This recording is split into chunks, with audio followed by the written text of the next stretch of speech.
प्यारे बच्चों, कैसे हैं आप लोग। आशा करते हैं कि आप लोग अच्छे होंगे, स्वस्थ होंगे और आप लोगों की तैयारी बेहतर चल रही होगी। तो आज के इस वीडियो में जो आपकी एसएससी एमटीएस की न्यू वैकेंसी आई है, जिसका एग्ज़ाम अक्टूबर में लिया जाएगा, उसी के जीके जीएस के टॉप मोस्ट इंपॉर्टेंट क्वेश्चंस को यहाँ पर डिस्कस करने वाले हैं। तो वीडियो काफ़ी इंपॉर्टेंट है आप लोगों के लिए, तो इस वीडियो को पूरा ज़रूर देखिए। वीडियो अच्छा लगे तो प्लीज़ वीडियो को लाइक और शेयर ज़रूर करें। और जो भी हमारे नए बच्चे हैं, जिन बच्चों ने चैनल को सब्सक्राइब नहीं किया है, तो प्लीज़ चैनल को सब्सक्राइब कर नोटिफिकेशन बेल ऑन करना ना भूलें। का संविधान भारत का वर्णन इस प्रकार करता है। एक महासंघ, बी है अर्थसंघीय, सी है एकात्मक, डी है राज्यों का संघ। भारत का संविधान भारत का वर्णन राज्यों का संघ से प्रकार से करता है। ऑप्शन नंबर डी जो लोग बता रहे हैं वो बच्चे बिल्कुल करेक्ट हो जाएंगे। दूसरे क्वेश्चंस की बात करेंगे। दूसरा क्वेश्चन है गाइस, कानून के शासन की अवधारणा निम्नलिखित की संवैधानिक प्रणाली की एक विशेषता है। Britain, USA, France, Switzerland. मैं आपको बता देना चाहता हूं, कानून के शासन की अवधारणा ब्रिटेन की संवैधानिक प्रणाली की एक विशेषता है। तो ऑप्शन नंबर ए जो लोग बता रहे हैं वो बच्चे बिल्कुल करेक्ट हो जाएंगे। सेशन को शेयर कर दीजिए एक बार आप लोग और वीडियो को लाइक कर दीजिए। अगला प्रश्न देखिएगा सभी बच्चे, लोकप्रिय वीटो द्वारा संविधान में संशोधन की विधि पाई जाती है। ब्रिटेन, स्विट्जरलैंड, रूस, भारत।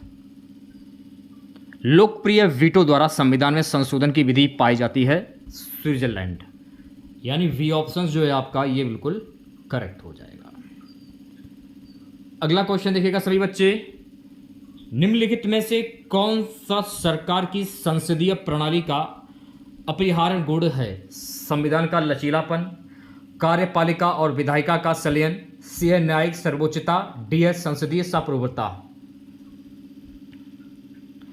तो जो वे विद्यार्थी ऑप्शन नंबर वी की ओर जा रहे हैं वो सभी लोग बिल्कुल करेक्ट हो जाएंगे। कार्यपालिका और विधायिका का संलयन।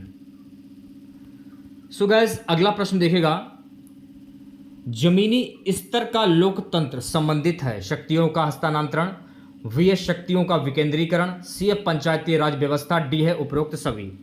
जमीनी स्तर का लोकतंत्र संबंधित है, तो जमीनी स्तर का लोकतंत्र संबंधित है।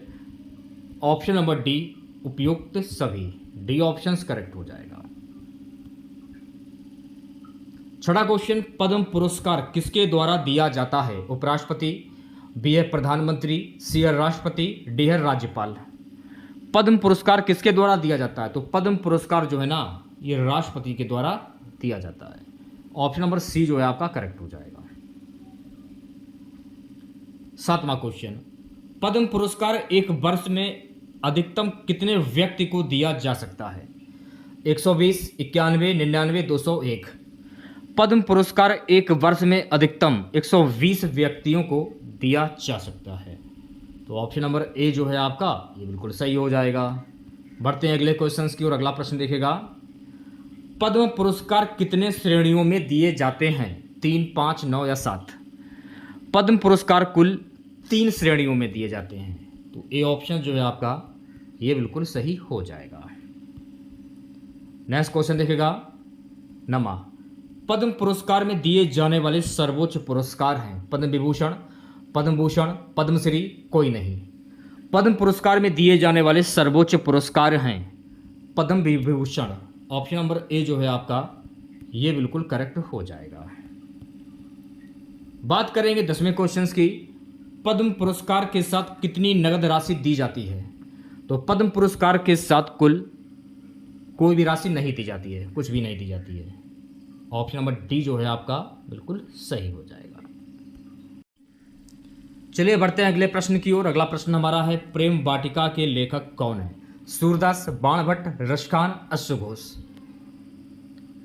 देखिए बच्चों, प्रेम वाटिका के लेखक हैं रसखान। तो ऑप्शन नंबर सी जो लोग बता रहे हैं वो बच्चे बिल्कुल करेक्ट हो जाएंगे। अगला प्रश्न देखिएगा सभी बच्चे, ये थोड़ा सा ऊपर नीचे हो गया है, इसको ठीक कर लीजिएगा। मृच्छकटिकम के लेखक कौन है। पाणिनि, भर्तृहरि, शूद्रक, विशाखदत्त। मृच्छकटिकम के लेखक कौन है, तो मृच्छकटिकम के लेखक हैं शूद्रक, यानी कि सी ऑप्शन जो है आपका करेक्ट हो जाएगा। अगला प्रश्न देखिएगा, काम सूत्र के लेखक कौन है? वात्सायन, वेदव्यास, चाणक्य, कल्हड़। काम सूत्र के लेखक कौन है? तो काम सूत्र के लेखक हैं वात्सायन, यानी ए ऑप्शन जो है आपका करेक्ट हो जाएगा। 14वां क्वेश्चन हमारा है, बुद्ध चरित्र के लेखक कौन है? मलिक मोहम्मद जायसी, कालिदास, अश्वघोष, जयदेव। बुद्ध चरित्र के लेखक की बात हो रही है, तो बुद्ध चरित्र के लेखक हैं अश्वघोष, यानी सी ऑप्शन जो है आपका करेक्ट हो जाएगा। अगला प्रश्न देखिएगा सभी बच्चे, कादंबरी के लेखक कौन है? अबुल फजल, रविंद्रनाथ टैगोर, बाणभट्ट, कबीरदास।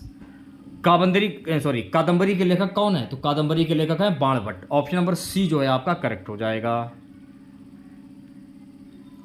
16वां क्वेश्चन है हमारा, मनुष्य ने सबसे पहले अग्नि का प्रयोग करना आरंभ किया? प्राचीन पाषाण युग में, बी है मध्य पाषाण युग में, सी है नव पाषाण युग में, डी है ताम्र पाषाण युग में।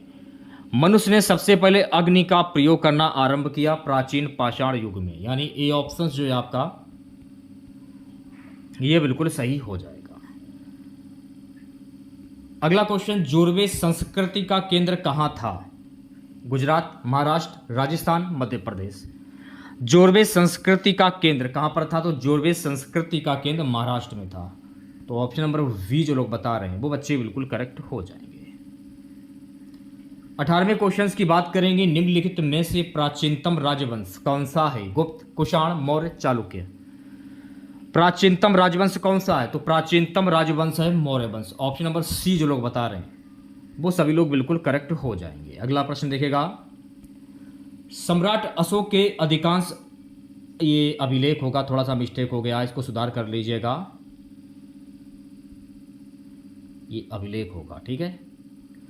सम्राट अशोक के अधिकांश अभिलेख किस लिपि में लिखे गए हैं? ब्राह्मी लिपि, हिंदी देवनागरी लिपि में, भोजपुरी लिपि में, संस्कृत में। तो ये किस लिपि में लिखे गए हैं? सम्राट अशोक के अधिकांश अभिलेख ब्राह्मी लिपि में लिखे गए हैं। ऑप्शन नंबर ए जो है आपका करेक्ट हो जाएगा। अगला प्रश्न देखेगा, अगला प्रश्न हमारा, सातवाहन वंश का संस्थापक कौन था? सातकर्णी, पुलमावी, शिमुक, गौतमीपुत्र, सातकर्णी। सात वंश का संस्थापक कौन था? शिमुक। तो ऑप्शन नंबर सी जो है आपका ये बिल्कुल करेक्ट हो जाएगा। ये वाला तो हो गया है। अगला प्रश्न देखिएगा, बैक्ट्रिया के किस यूनानी राजा ने लगभग 190 ईसा पूर्व भारत पर आक्रमण किया था? यह आपको बताना है, बैक्ट्रिया के किस यूनानी राजा ने लगभग 190 ईसा पूर्व भारत पर आक्रमण किया था? डेमेट्रियस ने किया था आक्रमण। ऑप्शन नंबर ए जो लोग बता रहे हैं वो सभी लोग बिल्कुल करेक्ट हो जाएंगे। अगला प्रश्न देखिएगा सभी बच्चे, निम्नलिखित में से किस संस्थान के भारत में प्राथमिकता क्षेत्र ऋण मानदंड सबसे अधिक हैं? क्षेत्रीय ग्रामीण बैंक, बी 20 से अधिक शाखाओं वाले विदेशी बैंक, सी सार्वजनिक क्षेत्र के बैंक, डी घरेलू निजी क्षेत्र के बैंक। बताइए क्या आंसर होगा? क्षेत्रीय ग्रामीण बैंक। ऑप्शन नंबर ए जो है आपका ये बिल्कुल सही हो जाएगा। अगला प्रश्न, दक्षिण एशिया खाद्य एवं पोषक सुरक्षा पहल SAFANSI की स्थापना किसके द्वारा की गई थी? विश्व बैंक, सार्क, ब्रिक्स, बिम्स्टेक। दक्षिण एशिया खाद्य एवं पोषक सुरक्षा पहल की स्थापना विश्व बैंक के द्वारा की गई थी। तो ऑप्शन नंबर ए जो है आपका ये बिल्कुल करेक्ट हो जाएगा। अगला क्वेश्चन, इनमें से किस बैंक का राष्ट्रीयकरण 1969 में हुआ था? Union bank of India, oriental bank of commerce, UCO bank, उपरोक्त सभी। बैंक का राष्ट्रीयकरण 1969 में हुआ था इन सभी का, यानी उपरोक्त सभी। डी ऑप्शन जो है आपका ये बिल्कुल करेक्ट हो जाएगा। 25वां क्वेश्चन, किसी सावधि ऋण को एनपीए के रूप में वर्गीकृत करने की समयावधि क्या है? 30 दिन, 60 दिन, 90 दिन या 365 दिन। किसी सावधि ऋण को एनपीए के रूप में वर्गीकृत करने की समयावधि है कुल 90 दिन, यानी सी ऑप्शन जो है आपका ये बिल्कुल करेक्ट हो जाएगा। सो गाइस 26वां क्वेश्चन, भारत का पहला विधि और न्याय लॉ एंड जस्टिस मंत्री कौन है? अशोक कुमार सेन, हंसराज खन्ना, भीमराव रामजी आम्बेडकर, अन्य। ऑप्शन नंबर सी जो है आपका ये बिल्कुल करेक्ट हो जाएगा। 27वां क्वेश्चन, योजना आयोग ये कब बनाई गई थी? 1945, 1950, 1947, 1960। योजना आयोग जो है ना वर्ष 1950 में बनाई गई थी, तो बी ऑप्शंस जो है आपका ये बिल्कुल करेक्ट हो जाएगा। नेक्स्ट क्वेश्चन देखिएगा, नीति आयोग कब बनाई गई थी? 1 जनवरी 2015, 13 अप्रैल 2014, 23 जून 2015, इनमें से कोई नहीं। नीति आयोग 1 जनवरी 2015 को बनाई गई थी, तो ऑप्शन नंबर ए जो है आपका ये बिल्कुल करेक्ट हो जाएगा। 29वां क्वेश्चन, स्वच्छ भारत अभियान कब आरंभ हुआ? अप्रैल 2015, 9 दिसंबर 2014, 2 अक्टूबर 2014, 26 जनवरी 2015। तो ये आरंभ हुआ था 2 अक्टूबर 2014 को, तो सी ऑप्शन जो है आपका ये बिल्कुल सही हो जाएगा। अगला प्रश्न है, राष्ट्रीय विकास परिषद कब बनाई गई? सितंबर 1950, अगस्त 1953, अगस्त 1952, जनवरी 1899। राष्ट्रीय विकास परिषद ये कब बनाई गई थी? अगस्त 1952 में राष्ट्रीय विकास परिषद बनाई गई, तो सी ऑप्शन जो है आपका करेक्ट हो जाएगा। अगला प्रश्न, हवाई जहाज का आविष्कार किसने किया? यह आपको बताना है। देखिए, हवाई जहाज का जो आविष्कार है ना ओरेविल राइट और विल्बर राइट के द्वारा किया गया, तो सी ऑप्शन जो है आपका ये बिल्कुल करेक्ट हो जाएगा। सो गाइस, अगला क्वेश्चन देखिएगा, विकिरण के क्वांटम सिद्धांत के संस्थापक कौन हैं? एस एन बोस, कास्टफलक, वुह, आइंस्टाइन।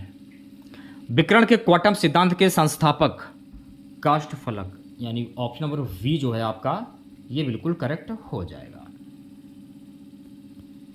अगला प्रश्न देखिएगा सभी बच्चे, स्टोट प्रोग्राम की अवधारणा किसने पेश की? जॉन बॉन न्यूमैन, वेजन Mauchly, Charles Babbage, Blaise Pascal. John von Neumann, option number A जो है आपका ये बिल्कुल सही हो जाएगा। बढ़ते हैं अगले प्रश्न की ओर। औषधियों और उनकी क्रिया के अध्ययन को किस नाम से जाना जाता है? यह आपको बताना है। औषधियों और उनकी क्रिया के अध्ययन को किस नाम से जाना जाता है? औषध के नाम से, यानी कि डी ऑप्शन जो है आपका करेक्ट हो जाएगा। अगला प्रश्न देखिएगा सभी बच्चे, वेव का आविष्कार कौन है? वेव का आविष्कार कौन है? तो वेव का आविष्कार टिक वर्नस्ट ली, यानी ऑप्शन नंबर डी जो है आपका ये बिल्कुल करेक्ट हो जाएगा। 36वां क्वेश्चन देखिएगा सभी बच्चे, निम्न में से कौन सी एक क्रेडिट रेटिंग एजेंसी नहीं है? कौन सी एक क्रेडिट रेटिंग एजेंसी नहीं है? NIKKEI, यानी ऑप्शन नंबर सी जो है आपका ये बिल्कुल करेक्ट हो जाएगा। 37वां क्वेश्चन, निम्न में से किस शब्द का संबंध स्टॉक एक्सचेंज से नहीं है? किस शब्द का संबंध स्टॉक एक्सचेंज से नहीं है? KPO, ऑप्शन नंबर डी जो है आपका ये बिल्कुल सही हो जाएगा। अगला प्रश्न देखिएगा सभी बच्चे, भारत एक राज्यों का संघ है जिसमें 29 राज्यों और कितने केंद्र शासित प्रदेश शामिल हैं? कुल 7, तो बी ऑप्शन जो है आपका ये बिल्कुल करेक्ट हो जाएगा। अगला क्वेश्चन देखिएगा 39वां, निम्नलिखित में से कौन अरुणाचल प्रदेश की राजधानी है? देखिए, अरुणाचल प्रदेश की राजधानी है ईटानगर, तो ऑप्शन नंबर ए जो है आपका करेक्ट हो जाएगा। लास्ट क्वेश्चन रहेगा आज की क्लास का, आंध्र प्रदेश में बोली जाने वाली प्रमुख भाषा कौन कौन सी हैं? तेलुगु और उर्दू, जो कि आंध्र प्रदेश में बोली जाने वाली भाषा हैं। ऑप्शन नंबर वी जो है आपका करेक्ट हो जाएगा।